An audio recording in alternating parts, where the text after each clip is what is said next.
મિત્રો, અત્યારના સૌથી મોટા સમાચારમાં વાત કરીશું. ઉત્તરાયણ નજીક આવતા જ પતંગ રસિયાઓને એક જ ચિંતા હોય છે કે પવનની ગતિ કેવી રહેશે. આ ઉત્તરાયણ પણ હવે પતંગ રસિયાઓ માટે માવઠું પણ ચિંતા વધારે તેવી પરિસ્થિતિ છે.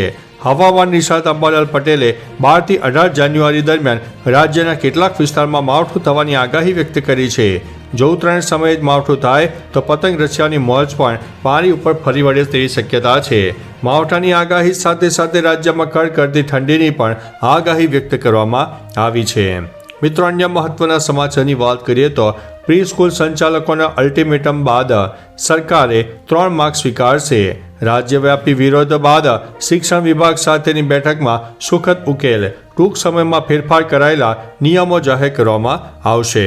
મિત્રો, અન્ય મહત્વના સમાચારની વાત કરીએ તો માર્ગ પરિવહન અને ધોરીમાર્ગ મંત્રાલયે નેશનલ હાઈવે પર ચાલતા ડ્રાઈવરો અને મુસાફરોની સુવિધા માટે હમસફર નીતિ શરૂ કરી છે, જેથી લોકોને સ્વચ્છ શૌચાલય, બેબી કેર રૂમ અને વ્હીલચેર જેવી સુવિધાઓ મળી રહે. દરેક રેસ્ટોરન્ટ અને હોટલના પ્રવેશ દ્વાર પર ડિજિટલ પબ્લિક ફીડબેક સિસ્ટમ લગાવવાનો નિર્દેશ આપવામાં આવ્યા છે. આ સિસ્ટમને રાજમાર્ગ યાત્રા એપ સાથે જોડવામાં આવશે અને એના પર national highway authority of India દ્વારા નજર રાખવામાં આવશે. આ નિયમ ફક્ત ખાણીપીણી પૂરતી પાડતા સ્થળોને જ નહીં બલકે પેટ્રોલ પંપને પણ લાગુ પડશે. મિત્રો, અન્ય મહત્વના સમાચારની વાત કરીએ તો હવે દુકાનદાર હાજર નહીં હોય તો પણ અનાજ મળશે. આ સુવિધાથી રેશન કાર્ડ ધારકોને 24 કલાકમાં કોઈ પણ સ્થળે અનાજ મળી રહેશે. ભાવનગરના કરચલિયાપરા વિસ્તારમાં ગુજરાતનું પ્રથમ અન્ન પૂર્તિ મશીન શરૂ કરવામાં આવ્યું છે. આ મશીનમાં રાષ્ટ્રીય અન્ન સલામતી કાયદા હેઠળ NFSA સમાવિષ્ટ તમામ લાભાર્થીઓ તથા one nation one ration card અંતર્ગત લાભ મેળવનાર લાભાર્થીઓ તેમને મળવાપાત્ર ઘઉં તથા ચોખાનો જથ્થો તેમના આધાર આધારિત બાયોમેટ્રિક પદ્ધતિ દ્વારા મેળવી શકશે. મિત્રો, અન્ય મહત્વના સમાચારની વાત કરીએ તો કેન્દ્ર સરકારે વિદ્યાર્થીઓને આર્થિક સહાય માટે PM વિદ્યાલક્ષી યોજના શરૂ કરી છે. બુધવારે કેન્દ્રીય કેબિનેટે આ યોજના PM વિદ્યાલક્ષી યોજનાની મંજૂરી આપી દીધી છે. આ યોજના દ્વારા દેશના લગભગ 22 લાખ વિદ્યાર્થીઓને વાર્ષિક લાભ મળશે. ઉચ્ચ અભ્યાસ માટે પૈસાની સમસ્યા નહીં રહે. PM વિદ્યાલક્ષી યોજના દ્વારા યોગ્યતા પ્રાપ્ત વિદ્યાર્થીઓને 10 લાખ રૂપિયા સુધીની લોન સરળતાથી ઉપલબ્ધ કરવામાં આવશે.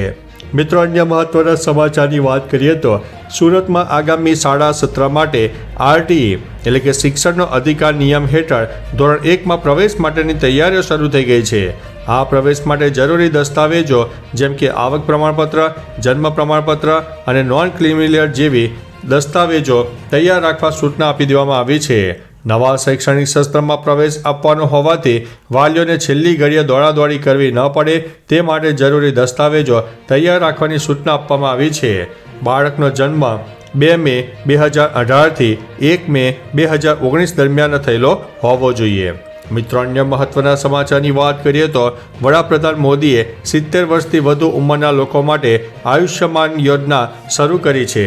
70 વર્ષથી વધુ ઉંમરના લોકો માટે બનાવેલ આયુષ્યમાન ભારત કાર્ડને આયુષ્યમાન વય વંદના કાર્ડ કહેવામાં આવશે. આ કાર્ડના આધારે વરિષ્ઠ નાગરિકોને હોસ્પિટલમાં 5 લાખ રૂપિયા સુધીની મફત સારવાર મળશે. ગુજરાતમાં આ રકમ 10 લાખ રૂપિયા છે. આ કાર્ડ વરિષ્ઠ નાગરિકોના સ્વાસ્થ્ય ખર્ચાના બોજને ઘટાડવામાં સામાન્ય લોકોને રાહત આપશે.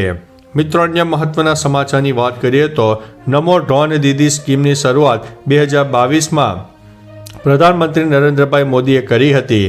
તેના હેઠળ 1 લાખ મહિલાઓને આવતા 5 વર્ષમાં પ્રશિક્ષિત કરવામાં આવશે. આ યોજનાનો દેશભરના કૃષિ વિજ્ઞાન કેન્દ્રો દ્વારા લાગુ કરવામાં આવશે. નમો ડ્રોન દીદી યોજના હેઠળ મહિલાઓને ડ્રોન ઉડાન, ડેટા વિશ્લેષણ અને ડ્રોન રાખવા વિશે ટ્રેનિંગ આપવામાં આવશે. તેમને ડ્રોનનો ઉપયોગ કરીને અલગ અલગ કૃષિ કાર્યો માટે પણ પ્રશિક્ષિત કરવામાં આવશે.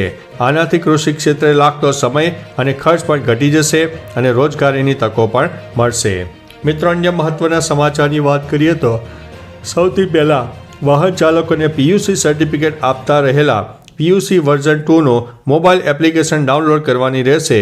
બાદમાં મોબાઈલ એપ્લિકેશન મારફતે જ દરેક વાહન ચાલકોને PUC સર્ટિફિકેટ ઇસ્યુ કરવાના રહેશે. દરેક PUC સેન્ટર ધારક જીઓ ફેન્સિંગ અનુસાર PUC સેન્ટરની 30 થી 40 મીટરની ત્રિજ્યા આ PUC સર્ટિફિકેટ આપી શકશે.